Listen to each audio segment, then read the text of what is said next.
শ্রদ্ধা জানাই। তারপর এখানে যত দর্শক আছেন সবাইকে প্রণাম জানাই, সবাইকে অভিবাদন জানাই।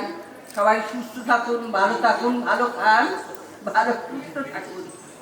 আমি গঙ্গাপুত্র বিশ্ব থেকে একটি ডায়লগ বলছি। হ্যাঁ, সামনে এসে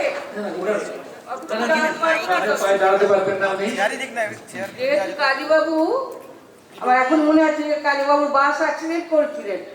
কালীবাবু বাস অ্যাক্সিডেন্ট করেছিল, তখন আমরা দাঁড়িয়ে থেকে, আমার দত্ত কোম্পানি তখন ফিরছিল যাত্রা করে, আমরা দত্ত কোম্পানির সবাই দাঁড়িয়ে থেকে, আমি দেবগোপাল, তরুণবাবু, দীপেনবাবু, আমরা সব রাস্তায় দাঁড়িয়ে থেকে সমস্ত বাসের অ্যাক্সিডেন্ট করে বাসটা উঠে গেছিল, সবাইকে আমরা রেস্কিউ করেছিলাম, সবাইকে রেস্কিউ করেছিলাম।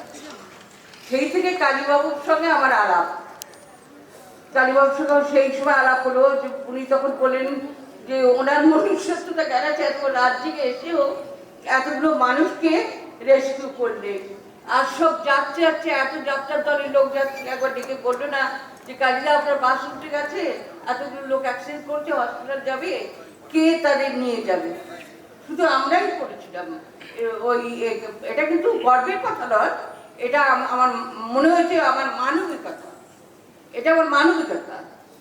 এবার বলি, শোন শোন রে দুরাচার, অম্বারে সাজাইলি তোরা দানবী রাক্ষসী, রক্ত চাই, রক্ত চাই, ক্ষুদিত নারী আত্মা মোর, লক লক জিউ ভাবেলি, নর রক্ত চাই।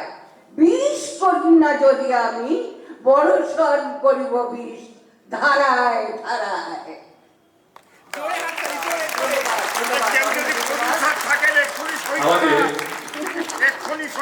থেকে শ্রীমতী বেলা সরকারকে যথেষ্ট অজস্র ধন্যবাদ।